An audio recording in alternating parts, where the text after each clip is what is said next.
और फाटक को दुर्घटना का इंतजार है। जी हां, पानीपत में रिफाइनरी तक माल पहुंचाने के लिए एक रेलवे ट्रैक बनाया गया जो लोगों के लिए खतरे की घंटी बना हुआ है। नोहरा गांव के पास आम लोग इसी रेलवे ट्रैक से गुजरते हैं। रेलवे ट्रैक को पार करते हुए जब यहां से गुजरते हैं तो कई बार रेल आ जाती है, मालगाड़ी आ जाती है, लेकिन यहां पर कोई भी रोक टोक नहीं है। बाकी आवागमन को रोकने के लिए कोई अवरोधक नहीं है, फाटक नहीं है, ना कोई कर्मचारी रेलवे का यहाँ पर खड़ा होता है। स्थानीय लोगों के मुताबिक इस बारे में कई बार शिकायत की जा चुकी है, लेकिन बार बार शिकायतों के बाद भी मौके पर रेलवे प्रशासन की तरफ से ना तो किसी कर्मचारी को यहाँ पर अभी तक तैनात किया गया है और ना ही यहाँ पर फाटक लगाया गया है। यानी कि यहाँ से जो भी लोग गुजरते हैं उनकी अगर कोई दुर्घटना यहाँ पर होती है तो उसके लिए कौन जिम्मेदार होगा, किसी की कोई जिम्मेदारी यहाँ पर तय होती हुई दिखाई नहीं दे रही है। रेलवे न जाने किस बड़े हादसे का यहाँ पर इंतजार कर रही है। देखिए तस्वीरों में आप किस तरह से मालगाड़ी यहाँ से गुजर रही है और जो वाहन आने जाने वाले उनके लिए कोई बैरियर नहीं, कोई फाटक नहीं, कोई रोक टोक नहीं। यहाँ से रोडवेज की बसें भी गुजरती हैं, आम लोग भी गुजरते हैं और रेलवे फाटक से मालगाड़ी यहाँ से गुजरती है। इस पे एक फाटक तो जरूर होनी चाहिए जी, एक बंदा होना चाहिए यहाँ पे परमानेंट।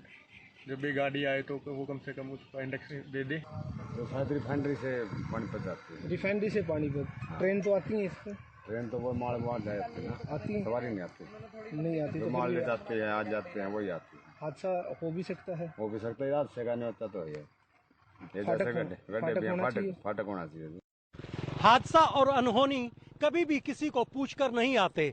हम जिस जगह खड़े हैं ये आप देख रहे हैं, ये रेलवे क्रॉसिंग है और पानीपत से ये सड़क जो है असंध को जाती है और ये नोहरा गांव के पास ये रेलवे क्रॉसिंग है। सबसे बड़ी बात जो है ये देखिए कि यहाँ पर जो ये रेलवे ट्रैक है, ये रेलवे ट्रैक जो है पानीपत से रिफाइनरी में जाता है और रिफाइनरी के अंदर बहुत सी मालगाड़ियां जो हैं वो माल लेकर रिफाइनरी में पहुंचती हैं। लेकिन यहाँ सबसे बड़ा प्रश्न ये खड़ा होता है कि जिस तरीके का आप ये रेलवे क्रॉसिंग देख रहे हैं, यहाँ पर ना तो कोई रेलवे कर्मचारी मौजूद रहता है, ना ही यहाँ रेलवे का फाटक बनाया गया है और लगातार यहाँ पर बहुत से हादसे भी हुए हैं, जिसको लेकर लगातार लोगों ने ये अपील भी की है रेलवे प्रशासन से कि यहाँ पर फाटक होना चाहिए, यहाँ पर रेलवे कर्मचारी होना चाहिए। लेकिन जिस तरीके से ये सड़क जो है असंध को जाती है तो तमाम भारी वाहन जो है यहाँ से गुजरते हैं। यहाँ से प्राइवेट बसों के साथ साथ सरकारी बसें भी जाती हैं, बड़े बड़े वाहन, छोटे वाहन। आप देख सकते हैं कि ये जो गाड़ी आ रही है ये भी अब यहीं से गुजरेगी। उधर दूसरी तरफ से अगर मैं गाड़ी दिखाऊं तो वो भी यहां से गुजरेगी, लेकिन इनको रोकने टोकने वाला कोई नहीं है। अब आप देख सकते हैं कि ये वाहन जो है बिना रोके टोके जो है ये क्रॉसिंग जो है, जो रेलवे क्रॉसिंग है उसको क्रॉस कर देगा। और दूसरी तरफ से मैं कहूं, आप अगर लाइट देख रहे हैं तो देखिए वो जो वाहन आ रहा है वो भी इस रेलवे ट्रैक को क्रॉस कर देगा। और यही कारण है कि यहां लगातार हादसे होते जा रहे हैं, लेकिन रेलवे ने अभी तक इस मामले में कोई भी संज्ञान नहीं लिया। यही कारण है कि लगातार दुर्घटनाएं हो रही हैं। लेकिन हरियाणा न्यूज आपको यह दिखाना चाहता है कि जिस क्रॉसिंग के लिए ना तो कोई रेलवे कर्मचारी है और ना ही यहां पर रेलवे फाटक का इंतजाम किया है, जिसके कारण बहुत सी दुर्घटनाएं हो रही हैं।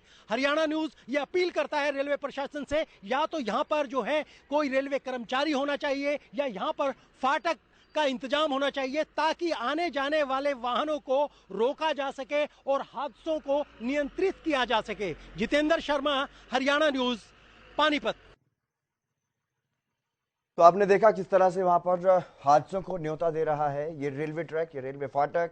यहाँ पर कोई बैरियर नहीं है, कोई फाटक नहीं है, अवरोधक नहीं है, ताकि जब कोई रेल आए, कोई मालगाड़ी आए तो लोगों को रोका जा सके, बाकी का जो आवागमन है, यातायात के जो साधन है उनको रोका जा सके। क्योंकि आम लोग जिस तरह से बाइक पर जाते हुए दिखाई दे रहे हैं, गाड़ियां आती जाती यहाँ से दिखाई दे रही है, यानी कि ये रास्ता काफी चलता है, काफी लोग यहाँ से गुजरते हैं दिन भर में। तो ऐसे में यहाँ पर जरूर कोई ना कोई सावधानी बरतने के लिए इस तरह की चीज यहाँ पर होनी चाहिए। या तो कोई रेलवे कर्मचारी यहाँ पर खड़ा हो या फिर रेलवे फाटक जरूर ही होनी चाहिए, क्योंकि कई बार इस तरह के हादसे होते हैं जहाँ पर रेलवे फाटक नहीं होती, वहां से लोग गुजर रहे होते हैं और रेल के साथ हादसा होता है। यहाँ पर भी हमारे संवाददाता ने जिस तरह से बताया कि कई हादसे पहले भी हो चुके हैं। तो ऐसे में रेलवे को संभलने की जरूरत है, उससे पहले कोई बड़ा हादसा हो यहाँ पर रेलवे फाटक की का जो इंतजाम है वो किया जाना चाहिए।